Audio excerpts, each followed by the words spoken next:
Hello and welcome back to the channel. It's the day of the big race today, the biggest cross-country race this side of Christmas here in the UK, and that is the Liverpool Cross Challenge. And since doing that parkrun last weekend, well, about this time last week actually, just basically been hitting that taper so that my legs can feel a little bit fresher come today. And in terms of a race strategy today, it's a tough one, because I know that obviously with the under 23s running the same race but only covering 2 laps instead of 3, well, there's going to be quite a lot of contention at the front, and it'll be kind of hard to kind of find myself kind of knowing exactly where I'll be positioned in the moment. So I think the best bet is to actually just kind of see where the others who are my main competition, kind of where they are around me. And I know that, well, my best benchmarker is of course my good mate Jacob Can. Jacob's very sensible. He doesn't always go off too fast, and well, I can tell his running form apart from others from a distance. So yeah, keeping up with Jacob will be, well, it'll be challenging, especially because it is going to be pretty much muddy conditions later, because, well, it's rained all week, and, well, Liverpool is notoriously muddy, but there's a little bit of rain the week before. So yeah, I mean, I'm not super strong in the mud, but you know, I'm okay through the mud, but it's not my strong point. So yeah, we'll just have to see how things go. But I do think I kind of have to almost replicate what I did at Cardiff, but just try and cover those moves earlier on, and not get caught off at the back of that front pack. So yeah, I think that's really all I have to say. Sort of pre-race, feeling all right, and yeah, we'll catch you probably after the race now, because I'm probably going to focus for this race, given it's the peak cross-country race. So yeah, I'll see you in a bit.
So it is now the day after the race, currently out on the long run, just here in, well, the Vale of Vivo. It's a very, very sunny day today, and yeah, kind of keeping the positive vibes going from yesterday, because yesterday was, well, a very good race, a very fun race too.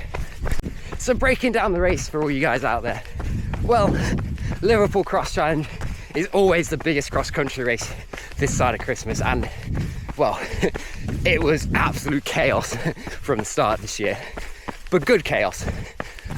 And yeah, all the best runners in the UK who have a shot at that Euro cross country, that shot of that Team GB vest, basically go for it. And yeah, that was the goal kind of going in, to just see how high I could place up and see if we could place inside that top 4 for that Eurocross vest.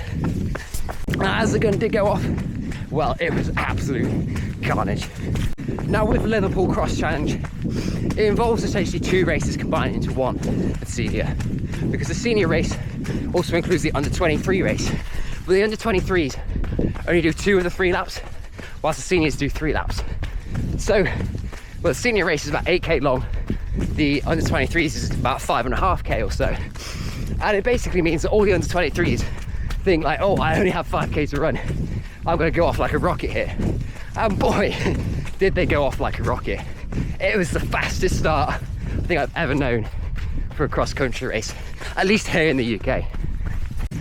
That first sort of couple hundred meters of Liverpool is slightly downhill overall, and everyone goes storming out. And yeah, all of a sudden, like, kind of as you approach that bottom bend, basically find myself probably just inside the top 100. It was that crazy this year.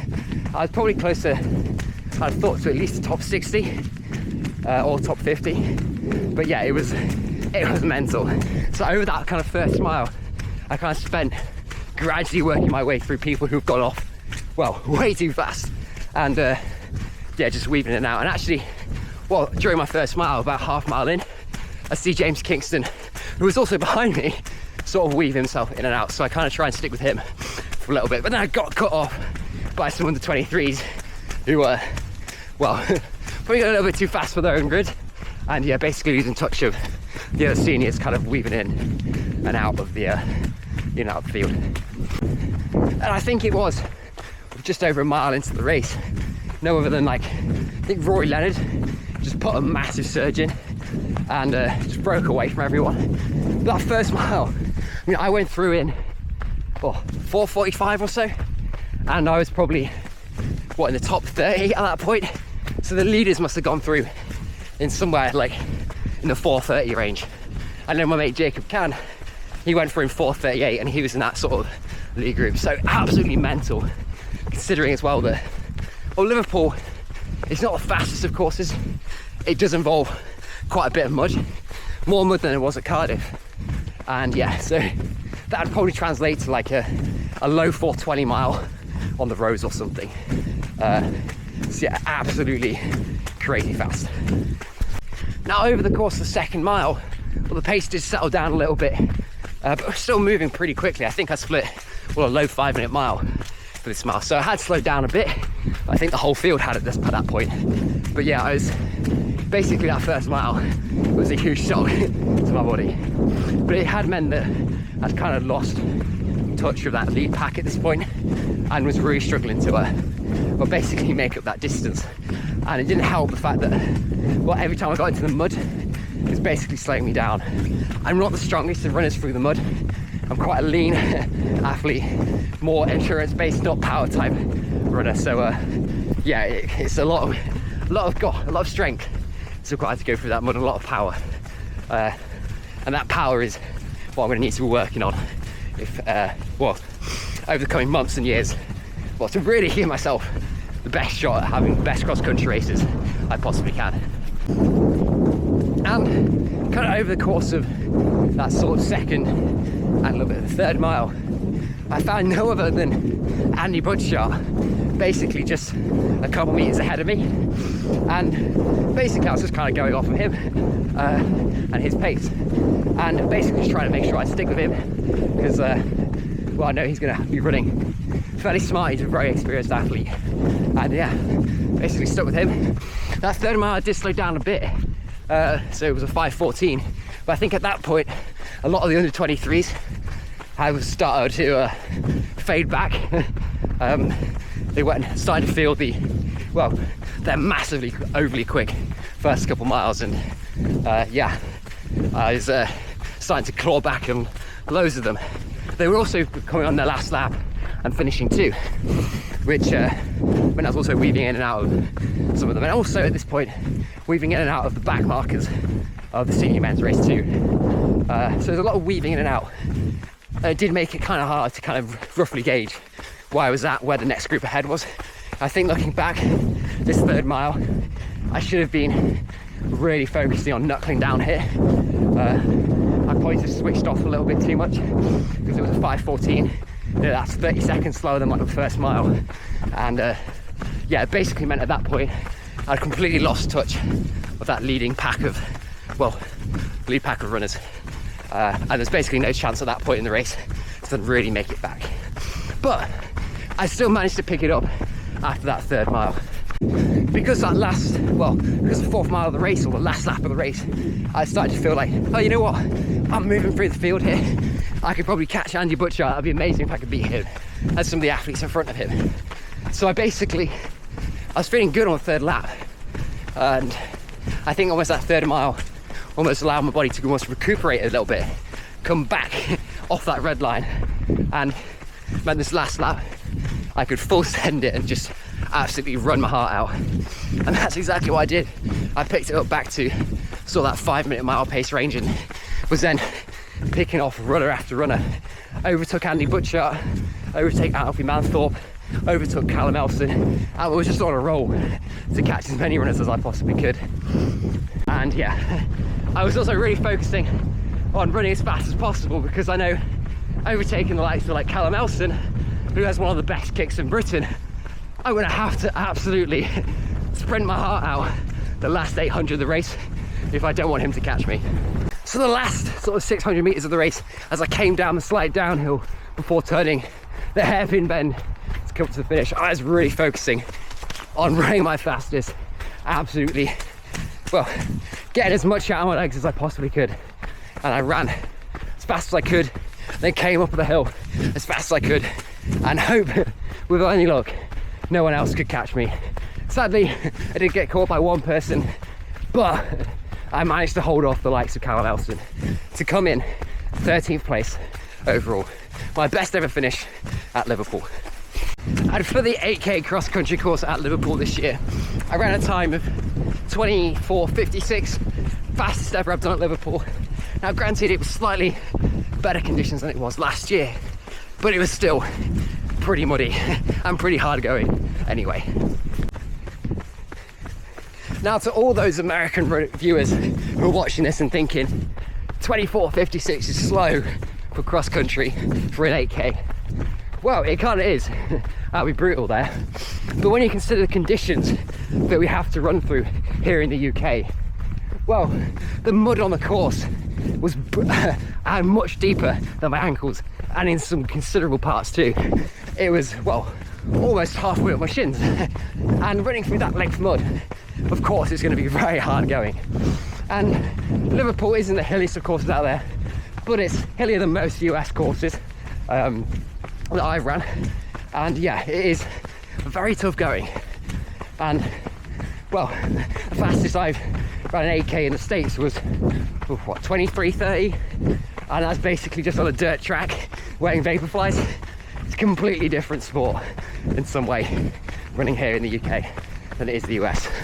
But yeah, either way, it was probably the best cross-country race I think I've had, certainly in recent years. And yeah, we'll definitely, well, have a look at seeing if I can place any better in the years to come.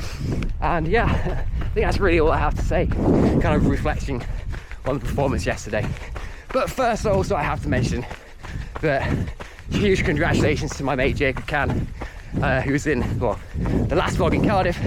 Yeah, he did exceptionally well today. He managed to come 4th overall, and meant that he's got now his first Team GB vest competing now in Eurocross, well, in 3 weeks' time. So congrats to Jacob. Hope you wish him well done in the comments down below. So yeah, big things from him. And the Dons alumni are going strong. So yeah, I think that's really all I have to say in this recap vlog. Gonna have the last workout coming soon, or the workouts that help me to run, well, 2:18 marathon coming up after this. And I think it now also means, in terms of our next race, well, it's now time to hit the roads. and we'll be probably, well, not probably, we'll definitely be doing Telford 10k this year. So yeah, I'll see you all there. So hope you've enjoyed this video. Don't forget to like, comment and subscribe, and I'll see you in the next one.